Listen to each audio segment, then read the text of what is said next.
Alright, welcome back to the channel. So in the Ultimate Arena Showdown, I managed to finish rank 7, and I'm so proud of that. It was so tough. So obviously you know this bracket basically included the entire player base. All of those that are serious about competing in Arena, that is. And a little fun fact, about a year ago, I thought that every Arena season was like that. I thought we were all in it together. And that's kind of based on my previous experience in Mobius Final Fantasy, where the competitive game mode tower did include the entire player base. So then I learned that we have brackets and we separate the players because it would be too crazy otherwise. But that's exactly what we had just now. And oh my god, I simultaneously loved and hated it. It was a great challenge, but man was it stressful, and that seems to be the going sentiment in the community as well. And it was so close, the ranks were so close, you could be tanked by 20 ranks just by one loss. 2 losses could send you down 50, and that's what happened to me. It was doing pretty well. I was going hard in the final 2 hours. And then I just started performing terribly, to be honest with you. I was losing on offense like crazy. RNG was just against me. My defense teams that were doing pretty well. Up until that point, I had a 42% defense win rate, which is pretty good. All of a sudden, I looked at my defense history and it was just all losses. I was kind of losing hope. I took to my Discord and started complaining about my luck, and everyone was kind of having the same problems. And with 20 minutes left, I hit record and my luck turned around. We're going to see that in a moment. But just a week ago, of course, I wrapped up Season 20. And I didn't talk too much about the changes. So obviously, we got ROD Gale and her sword. But first of all, a lot of people were using ROD Gale, and she is very effective. I was still using my Bloody Gale. But ROD Gale brings flat Valiance to the party. Void Guard, which is pretty nice. You know, take that edge off. It's not the ideal passive you're looking for in Arena, but it could actually be pretty good. You got a Dark attacker coming at you. And then Bold Vigor, that is clutch, of course. And the main thing here, very inflated base stats. So she's very strong, very useful. And I definitely had some problems against her. The real star with her arriving was the sword, long-awaited sword that has 30% fleet foot, and you know, it's just like a subjugation weapon without the crazy Void Guard, basically. And this changed the game a little bit, but really just kind of updated existing strats. The introduction of Celeb Wife F66X gave some updated options for tank teams. And my one regret is not updating my full tank teams. So in my last video, you saw that I didn't use any full tank teams on attack, but this time around, I kind of needed it. And my tank teams had an agility. One of them is always built for agility, so I can try to block snipers. What I regret is not building a complete full chunk. Everyone's got HP, and you know, you just kind of toss the dice with the agi. Hopefully with that HP you can, you know, absorb a snipe. And I think a lot of the problems and losses I had could have been solved by just having a chunkier full tank team. So for example, Udeal and Griff with Celeb Wife, or Udeal, Griff, and Demos, that's the double tank team. Or Demos, Celeb Wife, Udeal is great. It gives 10 stacks of debuff, attack debuff to the party, to the other party.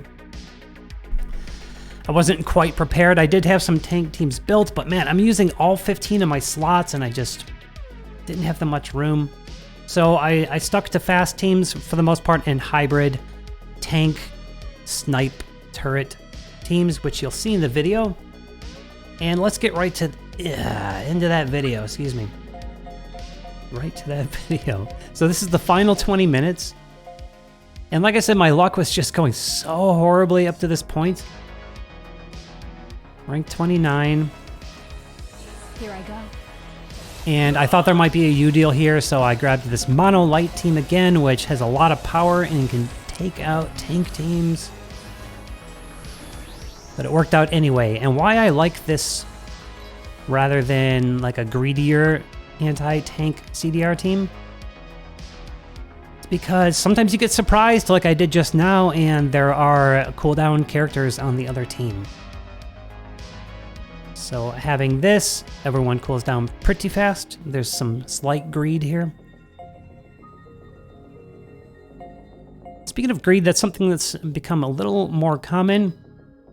So instead of having 2 EX subs or haste subs for maximum cooldown, you sacrifice one of them for either an agi weapon or a damage weapon or both.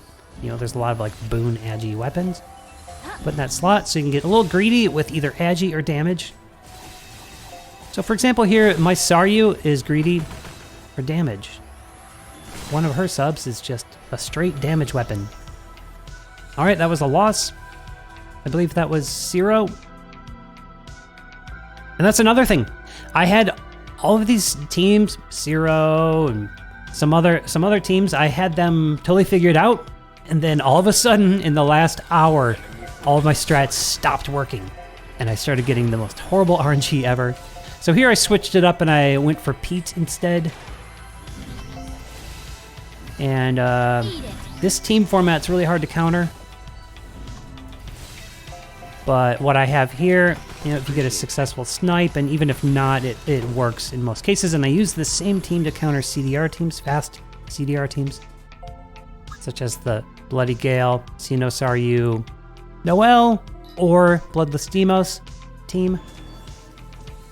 Here I go. Which I like to use that team myself. And yeah, here's one of them. So it's Noel this time. You see my Saryu cools down pretty quickly and is ready to deal F tons of damage. Look at that. Oh, so beautiful. And then, yeah, sometimes it gets that tight, even tighter though. And you see I'm just struggling to come back. So I got knocked down to like 50 or so. It's just time to panic and sweat. So who'd I go for here? Okay, I don't even know. Here I go. Is this JP Bear's old account? I don't know. In any case, here's the team, you see? Gale, Saryu, Demos. And even though 2 of them are light and my U-deal is dark, his crit down and attack down really helps to just survive enough hits to get my skills off. My Saryu is also there boosting Demos Agi, and Demos is built with like mega greed Agi. He's got Agi everything. Because I want him to act first so I can get my provoke queued up.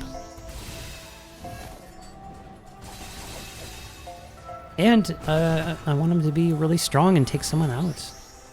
Hopefully. I started to think to myself, you know, I can't really, if my strat relies me killing on a snipe, it's not that reliable because you're tossing a coin, but pretty much the entire top 50 was an RNG fest. Okay, so I see a tank team and I grab my fast mono light team. I always try to chip away U-deal first to get rid of that heal passive so that I can take him out in a few skills, hopefully.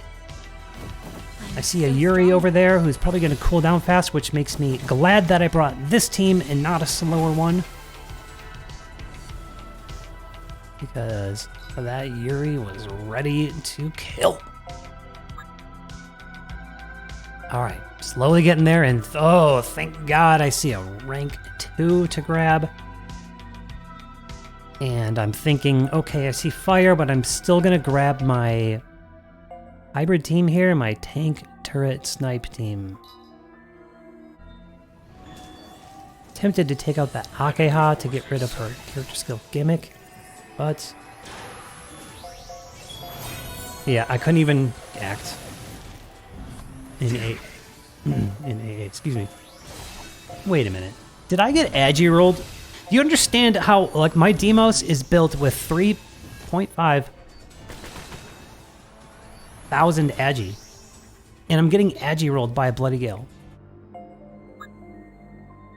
And I commented on this, and it's probably all in my head, but it seemed like agi roll mechanics were changed. It seems like it just seemed like a lot of things changed right at the end, and all of a sudden, none of my strats were working anymore, and it was so stressful. But at least what you're seeing was the successful part. Because what happened up to this point was not pretty, let me tell you. I think I was doing pretty well in the final, like, the 2-hour range, but when it got to the final hour, things really went south. Okay, so barely clawing my way back to 18 now. And oh no! Okay, so that's Big Lissy, and Big Lissy is going to be one of the hardest teams that you'll face. I know how much work Lissy has put into memoirs. They probably have better memoirs than anyone. And Lissy also placed really high on the Subjugation Showdown leaderboards. I know what I'm up against, and it's going to take some luck, and luckily, you see how their Gale took out my Saryu? Had it targeted Demos instead, that run would have been over. Alright, Capiter. I tried to avoid Capiter as much, you know, the homies.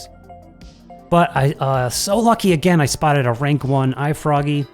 I'm going to use that same strat versus iFroggy. Run if you can.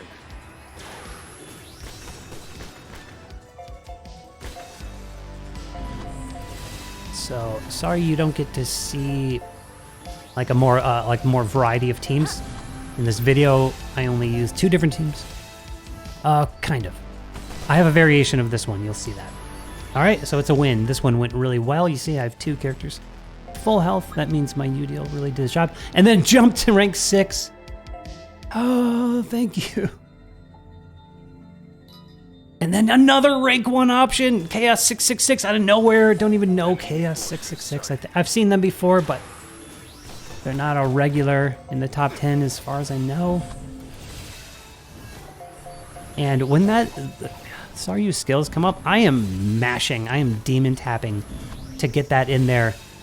And it should happen between their sets of 3 skills. And that's another clutch win there. So I had fallen to 10 in that time, climbed back to 6. And Mood's team, Mood's also really scary team and one of the best players out there. I think also placed on the Subjugation leaderboards. And this team was, okay, you see, okay, I grabbed the same type of team, but it has Griff instead of Udeal.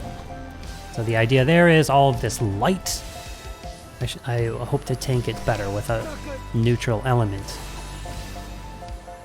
Okay, got in between the 3 skills with both of my Saryu skills. Now it's just that scary Yuri, and I got 1 skill, Demos, before her second one. Thank God. Because I have heard that that Abstract Yuri is A5. Oh, no, that might have been someone else, I'm sorry. No, Pete's is A5, sorry. Okay, Doom. Doom is a regular commenter here. It's hung out in the streams before. Let's throw the same team at it. Enemy forces sight.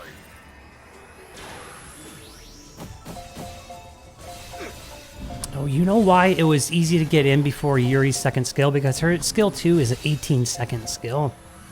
That's right. Okay, so that's why it might be good to target her last if you're in that predicament there. Cool, alright. So, tanked a little better that time.